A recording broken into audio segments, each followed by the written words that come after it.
సాలూరు మండలం కొత్తవలస గ్రామంలో సూర్యఘర్ కార్యక్రమాన్ని మంత్రివర్యులు శ్రీమతి గుమ్మిడి సంధ్యారాణి ప్రారంభించారు. ఈ సందర్భంగా మాట్లాడుతూ ఆంధ్రప్రదేశ్ రాష్ట్రం ఈ కార్యక్రమం అమల్లో దేశంలోనే ముందసంలో ఉందని మంత్రి తెలిపారు. సంధ్యక్కగా ఎప్పుడు మీకు అందుబాటులో ఉంటాను.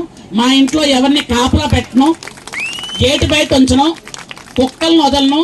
మీరు ఎందుకు వచ్చారు, మీరు నాకు ఓటేయలేదని తరిమీను, అలాంటివేమి చెయ్యను. నేను ఎప్పుడు ఎవరు వచ్చినా సరే పిలుస్తాను, రండి, మీ స్థానిక సమస్యలు ఉంటే చెప్పండి. ఎందుకంటే నేను మీ మనిషిని. మీరు నాకు ఓట్లేస్తేనే ఈరోజు స్థితి వచ్చింది. కాబట్టి మీ అందరూ ఉంటేనే నేను ఉంటాను.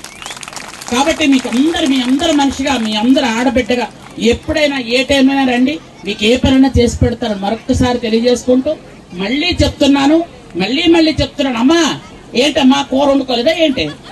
ఇక్కడ బోన్స్ చెల్దులే, ఒక నిమిషం ఆగండి. మీకే చెప్తున్నాను. 5 గంటల మీటింగ్ పెట్టేశారు అప్పుడే. సబ్ మీటింగ్ వద్దు, ఇక్కడ ఒక మీటింగ్ అవుతుంది కదా, మళ్ళీ ఇంకో మీటింగ్ ఎందుకు మీకు? కాబట్టి అందరూ భోంచేసి వెళ్ళండి. మళ్ళీ చెప్తున్నాను, సూర్యఘర్ మాత్రం ఎవరు వద్దనకండి, అందరు మేడల మీద పెట్టుకోండి. అది మనకి ఎంతో ఉపయోగం అవుతుంది. అలాగే పిల్లలకు కూడా చాలా మంచిది. పిల్లలు చక్కగా చదువుకోవడానికి ఎప్పుడు కరెంట్ లేకపోవాల్సిన అవసరం లేదు. మనకి సూర్యఘర్ వచ్చిన తర్వాత మనమే కరెంటుని ఆదా చేస్తున్నాం. కరెంటు బిల్ కట్టకుండా తిరిగి మనకే 200 రూపాయలు ప్రతి నెల మనకి పడే విధంగా ఈరోజు మనకి అంత మంచి ఫెసిలిటీ వచ్చింది. కాబట్టి అందరూ కూడా ఈ పథకాన్ని మీరు అర్థం చేసుకొని అందరికీ కూడా చాలా మంది ఇవెందుకు మాకు మేడ మీద షాక్ కొడతాయా, ఇవేమైనా చేస్తాయా, పోతాయేమో, ఇలాంటివన్నీ సహజంగా మన గిరిజనులకి కొన్ని అనుమానాలు ఉంటాయి. కొంచెం భయం, కొంచెం సిగ్గు, కొంచెం బిడియం, కొంచెం జంకు అన్నీ ఉంటాయి మనకి. కానీ ఆ మేడ మీద అది కట్టుకున్న తర్వాత దాని మీద పిల్లలతోని, బ్యాట్లతోని, బాల్తో కొట్టించకండి. అవి జాగ్రత్తగా ఎండ అయిపోయిన తర్వాత సాయంత్రం పూట మెత్తటి గుడ్డతోని మెల్లగా తుడిచేస్తే మళ్ళీ క్లీన్ అయిపోతుంది. ఎందుకనంటే అది పైన ఉండడం వల్ల మనకి కరెంటు పోకుండా ఉంటుంది. ముఖ్యంగా ఇంతకు ముందు ఎలా ఉండేది, కరెంట్ ఎప్పుడు పోవడమే కదా.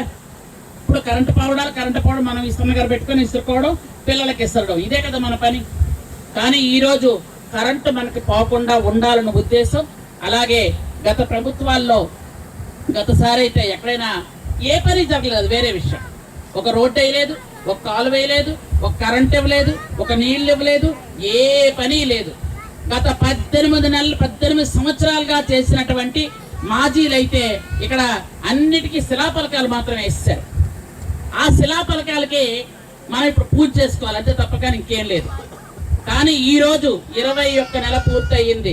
ప్రతి గిరిజన గ్రామాన్ని కూడా టచ్ చేస్తూ అక్కడ నీళ్లు ఉన్నాయా లేదా, కరెంట్ ఉందా లేదా, రోడ్లు ఉన్నాయా లేదా అని చూసినటువంటి ప్రభుత్వం ఏది అంటే కూటమి ప్రభుత్వాన్ని మీ అందరికి కూడా నేను తెలియజేస్తున్నాను. కాబట్టి వాళ్ళకు ఒక పేపర్ ఉంది. ఆ పేపర్లో ఎప్పుడు అర్థమైన చెత్త రాస్తారు. నేను అందుకని వాళ్ళని ఎప్పుడు పిలవను, ఏ మీటింగులకి పిలవను. వాళ్ళే వచ్చి దొంగతనంగా ఒక వీడియోలు, దొంగతనంగా ఒక కాగితాలు రాసుకొని వెళ్ళిపోతారు. కానీ నేను పిలవను. ఎందుకంటే అన్ని అబద్ధాలే. ఆ పేపర్లో ఆ చూపించడం అన్ని అబద్ధాలే. ఎందుకనంటే అన్ని వాళ్ళ డబ్బా వాళ్ళు కొట్టుకోవడానికి ఎంత కొట్టుకుంటారు అని అంటే, ఇక్కడ ఎంతమంది సోదరిమణులు ఉన్నారు.